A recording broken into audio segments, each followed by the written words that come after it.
Hello friends, welcome to my YouTube channel. मो हूँ Sujata. Friends, आशा करुच्ची प्रभु जगतरनाथ जगन्नाथ कृपार आपण समस्ते भलरे थे। फ्रेंड्स, मुझे आपण नहीं आसी गोटे नुआ रेसिपी। आज आम माछर बेसर बनैबा खूब कम सामग्री रे आपण मानक माछर बेसर बनैकी देखी। आपण मैंने एमती करेंगे, मुझे जो प्रोसेस रे करेंगे आपण मैंने सेमती से प्रोसेस रे करेंगे आउ खाइबे। बने थरे माछ बेसर खातु, तापरे कहे केमिति लगुच। तो फ्रेंड्स, चलते आम स्टार्ट करवा। तो फ्रेंड्स, मुझे माछ को भाजुची। तो देखु फ्रेंड्स, मुझे रोसे चुली रे करुच्ची। जदि मो रेसिपी आपण मन भल लगुए प्लीज सांग मैंने गोटे गोटे लाइक करेंगे। तो ये मुझे अलरेडी माछ को भाजुची। तो देखु यही हूँ गाँ, मु खांटी गाँ माने गाँ स्टाइल रोसे ही आपण मानक देखुची। तो देखु चुली रे रोसे बहुत कम लोग चुली रे रोसे करके खाती, कहीं जेहेतु आजिकल का गैस रो माने माने प्राय घरे घरे गैस, तो से आउ चुली कौटी देखा मिलूनी। तो ये मु चुली रे रेसिपी करुच्ची। तो आपण मैंने देखुते मुझे माछ को भाजिकी थोची। तो चलते थोड़ा मैं स्टार्ट करवा। फ्रेंड्स, अलरेडी मु चुली तो लगे, चलते आम एथर स्टार्ट करवा।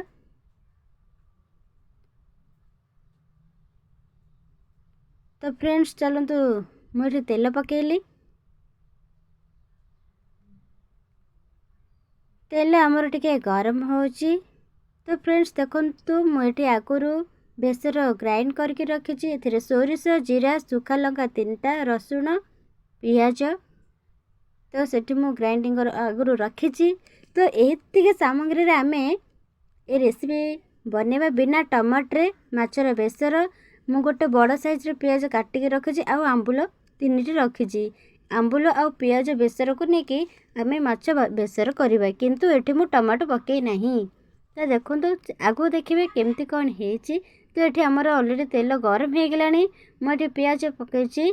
पियाज पकई सारापर ताको मु भाजुची। तो आपण मैंने पियाज टिके ब्राउन कलर हिला पर्यंत एमती भाजुथिबे। एठी प्राय देखो पियाज आमर एठी मौली आसिलानी, प्राय हे आसिलानी।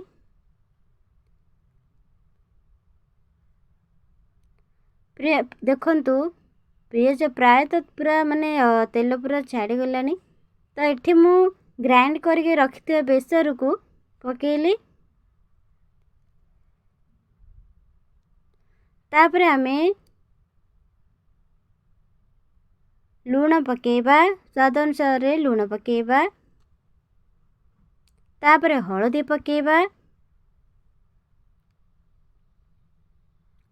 लूण हळदी पकई सारा पर आमे भलसे गोले दबा। तो एठी मु बेसर पानी रखी। बेसर पानी देली। बेसर पानी देला पर आमे भलसे टिके गोले दबा।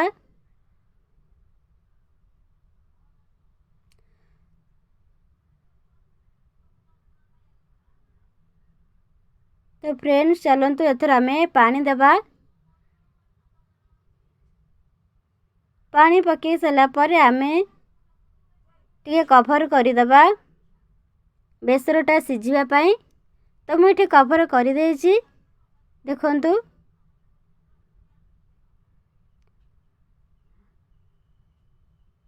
कभर कर सारा पर देखो आमर अलरेडी बेसर फुटे ही आसलानी। देखो चारिपटे बांफ आसुना। तो आप जानवे जे आमर प्राय बेसर ही आसलानी। तापर आम ढाकुणी काढ़ीदबा। भाजी रखिते माछ को आपण माने बेसर रे देबे।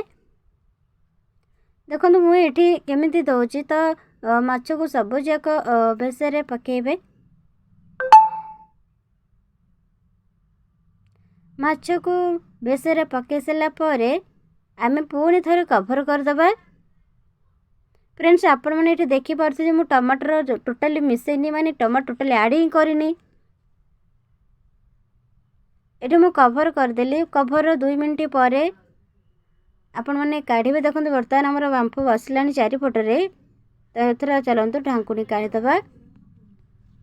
ଫ୍ରେଣ୍ଡସ୍ ଏଇଠି ହିଁ ଆପଣମାନେ ଆମ୍ବୁଲ ପକାଇବେ। ମୁଁ ଏଠି ରଖିଛି 3ଟି ଆମ୍ବୁଲ। ତ ଦେଖନ୍ତୁ ଏଠି 3ଟି ଯାକ ଆମ୍ବୁଲ ପକାଇଛି। ଆମ୍ବୁଲ ପକାଇ ସାରିଲା ପରେ ଟିକେ ଆମେ ମାନେ ତାକୁ ଘାଣ୍ଟି ଦେବା, ତାପରେ ଆମେ କଭର୍ କରିଦେବା। ମୁଁ ଏଠି କଭର୍ କରିଦେଇଛି।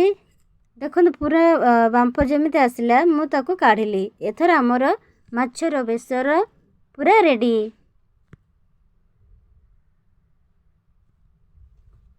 ତ ଫ୍ରେଣ୍ଡସ୍ ଏଠି ଆପଣମାନେ ଦେଖୁଥିବେ ପୁରା ସିମ୍ପଲ୍ ରୋଷେଇ। ମୁଁ ଏଥିରେ କିଛି ବି ଆଡ଼୍ କରିନି, କେବଳ ପିଆଜ, ବେସର ଆଉ ଆମ୍ବୁଲକୁ ନେଇ ମୁଁ ମାଛର ବେସର ତିଆରି କରିଛି। ତ ଆପଣମାନେ ଏମିତି ଏହି ପ୍ରୋସେସ୍ରେ ହିଁ ଆପଣମାନେ ରୋଷେଇ କରନ୍ତୁ, ଖାଆନ୍ତୁ। ଆଉ କେମିତି ଲାଗିଲା ମୋତେ କହିବେ, କମେଣ୍ଟ ବକ୍ସରେ ନିଶ୍ଚୟ କମେଣ୍ଟ କରିକି ଜଣାନ୍ତୁ। Thank you.